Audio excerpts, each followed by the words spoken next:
Alors, foire bio de Cuisa.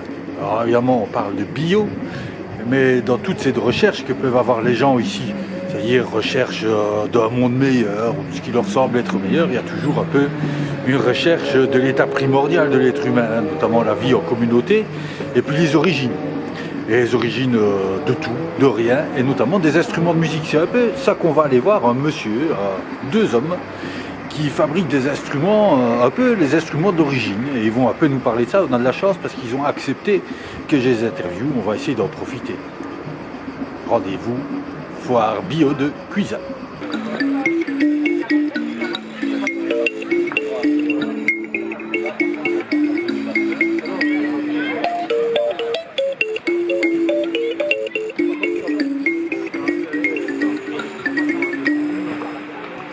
Moi, je m'appelle Jean-Philippe et donc je fabrique des instruments de musique. Je m'inspire des instruments traditionnels du monde entier et je les recrée à ma manière, je les adapte.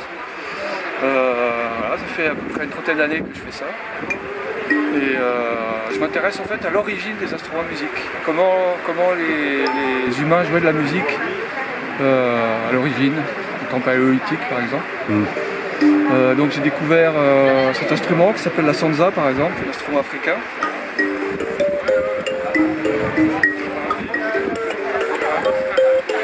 J'ai commencé à en fabriquer, j'en ai fait mon métier. Et après je me suis intéressé à toutes sortes d'instruments, comme par exemple l'arc-en-bouche. Alors typiquement l'arc-en-bouche c'est un instrument très ancien, qui remonte à l'époque des peuples chasseurs. Et il n'y a pas de caisse de résonance, donc on joue avec la bouche qui fait caisse de résonance.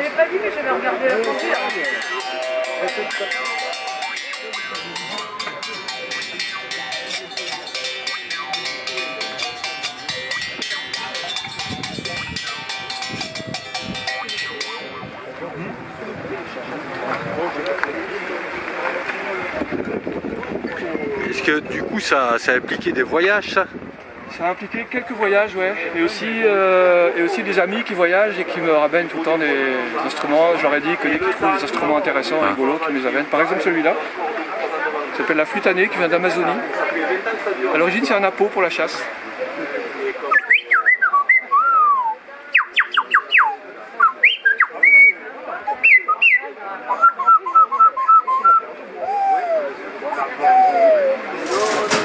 Bonjour Christina. Bonjour Harold. Tu es un personnage essentiel quand même aujourd'hui dans cette histoire. Est-ce que tu peux un peu te présenter et nous décrire un peu ton parcours? Oui, donc je m'appelle Chris Darkis. Bon, je me suis depuis toujours intéressée à l'histoire et au mystère, et surtout aux enquêtes. Alors, on discutait hier et j'ai demandé si tu avais quelques témoignages à nous apporter sur des histoires un peu extraordinaires que tu aurais pu vivre dans cette région ou que tu as entendu des choses qu'on t'a rapportées, quoi.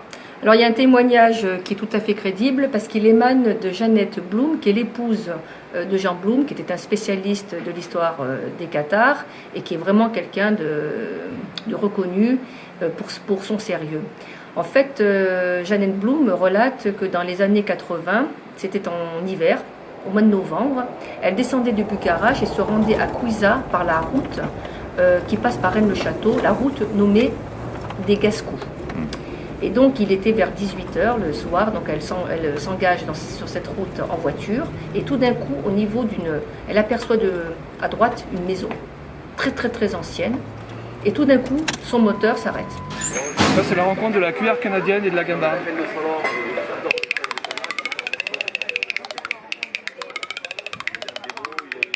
Et donc avec des boîtes de petits pois, je fais ce genre d'instrument. J'ai appelé le zozoche potard, enfin c'est ma fille qui l'avait appelé comme ça. Donc j'ai une petite percussion, une petite maracas.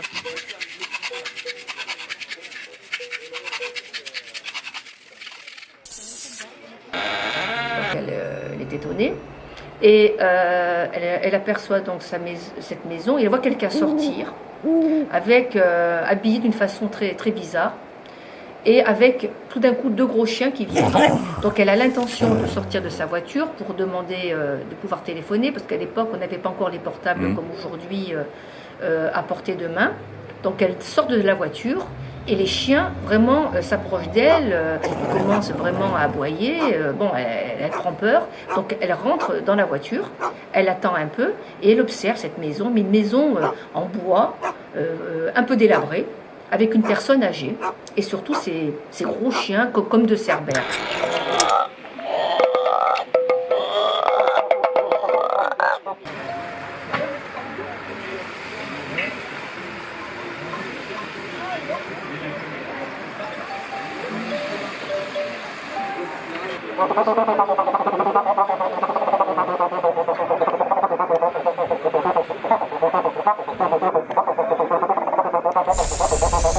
Donc elle reste un peu et elle essaie d'actionner le moteur et tout d'un coup il redémarre.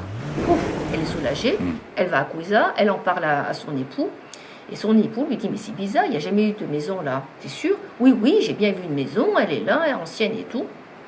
Il retourne le lendemain et il n'y avait pas de maison. Donc voilà un autre instrument, ça c'est les flûtes de berger. Alors celles-là sont inspirées des flûtes suédoises, on appelle ça des flûtes harmoniques aussi. Et la particularité c'est qu'elle a juste un petit trou sur le côté et on joue avec le souffle.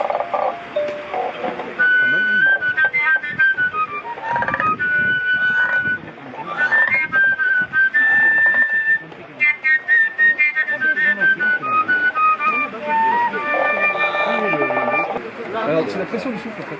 Plus tu souffles fort, plus ça monte. C'est ce que je me disais. Ouais.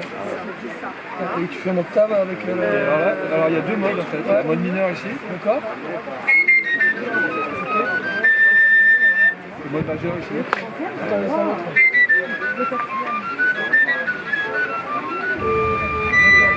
Il y a des personnes qui vivent sur Rennes-les-Bains mais qui ne veulent pas s'exprimer publiquement. Il y a notamment un commerçant qui m'a expliqué que justement autour de cet embranchement entre Rennes-les-Bains et Bugarach, autour de la Vialasse, il a vu un jour traverser comme des chevaux vraiment, avec des personnes habillées comme au temps du Moyen-Âge, qui traversaient la route. Il a vu ça et ça lui a fait peur. D'autres personnes aussi m'ont dit qu'entre Rennes-les-Bains et Bugarach, parfois, lorsqu'ils font des randonnées, ils croisent des personnes qui sont habillées avec des costumes d'une autre époque, et après ils se retournent et ils ne les voient plus. Donc il y aurait ici une faille spatio-temporelle. C'est chose laquelle alors, quel est le regard que tu portes là-dessus? C'est-à-dire, tu prends ça comme une certitude, une possibilité, une interrogation? Une certitude, je ne peux pas dire, mais une interrogation, une très forte interrogation. Il y a vraiment des lieux énergétiques très très forts ici. Et là, je pense qu'un des grands secrets du Razès, il se trouve dans les paysages. Pourquoi les gens, quand ils viennent ici, ont du mal à repartir? Et ça me rappelle Henry Lincoln, qui était l'auteur de l'Énigme sacrée, qui disait que le véritable secret de la région, c'était pas le trésor, c'était, il désignait le paysage, le secret, il est là. Et c'est vrai. Alors, en fait, on peut vous demander si vous avez un site internet? Oui, j'ai un site internet qui s'appelle www.atelier-eo.com. Super. 30 ans, vous faites ça. Est-ce que vous avez fait des études de musique type conservatoire? Pas du tout. Non, je suis complètement autodidacte.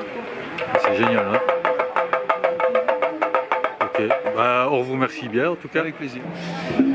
Le monsieur que vous voyez, il fait du gâteau au chocolat, je vous jure que c'est une tuerie. Et en plus, il joue du jumbo, du banjo.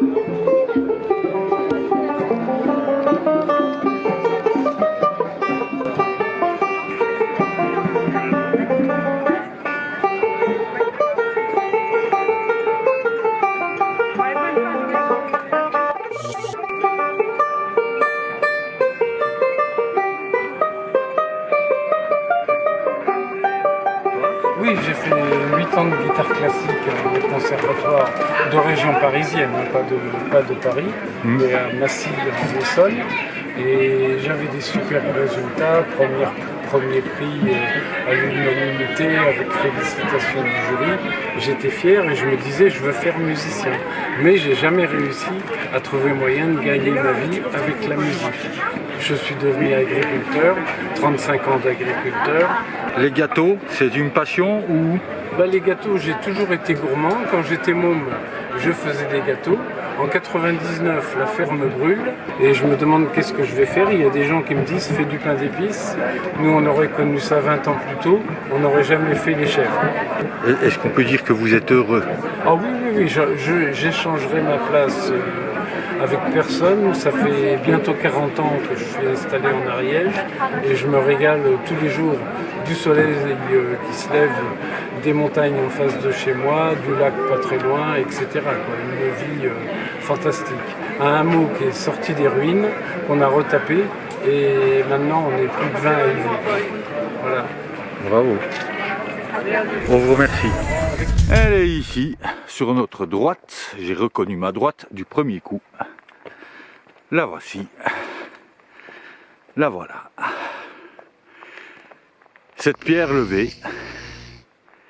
Et regardez quand même, ce qui est assez extraordinaire, c'est que on pourrait quand même penser qu'elle nous indique une direction, qui sont les gorges du Bézi. Ça nous fait un peu penser avec une sorte de tête, comme ça, qui surveillerait la vallée. Alors ça, c'est le truc quand même qui est dingue ici, c'est tout est toujours simple en théorie, hein. Mais ça fait 1 heure que je suis en train de chercher cette foutue carrière. Je la retrouve pas, je sais pas où elle est disparue. Elle n'est pas finie, hein. Ouh. Alors, nous y voici, nous y voilà, la carrière. Bon, on voit quand même que ce sont en effet des pierres taillées, hein. Alors je vous ferai des gros plans tout à l'heure. Vous verrez que c'est quand même parfaitement lisse. Je crois même qu'on voit des traces de baramine, là, je vois là plus loin. Et donc, pourquoi je suis en train de vous montrer ça? Parce que la question que certains chercheurs se posent, c'est de se dire, voilà, des pierres de cette taille-là, si elles ont servi à quelque chose, c'était à faire un monument absolument exceptionnel. Est-ce qu'on aurait construit éventuellement dans les gorges du Bézi un monument, une salle, ou allez savoir quoi, un temple avec ces petites pierres? Et l'autre idée, c'est quoi? C'est que ces blocs n'étaient pas utilisés tels quels et étaient redimensionnés plus loin. Ce qui était le principe notamment des carrières de Maastricht dans lesquelles on est allé sur les voyages musicaux dans le nord de la Belgique. Hein. C'est un peu le même principe. Bon, voilà, je vous ai fait visiter cette petite carrière. Après, on en tire l'histoire qu'on veut. Hein. Y a peut-être ceux qui savent. Moi, je ne fais pas partie de ces gens-là. Donc, je ne sais pas, j'imagine. Et puis, je crois que c'est ce qui est important, en fait. C'est qu'à partir du moment où on imagine, on peut encore rêver. À partir du moment où on rêve, on a les yeux qui brillent.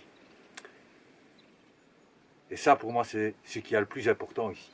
Après, un peu d'honnêteté, ça ne nuit pas non plus. A plus, il est temps d'aller grailler.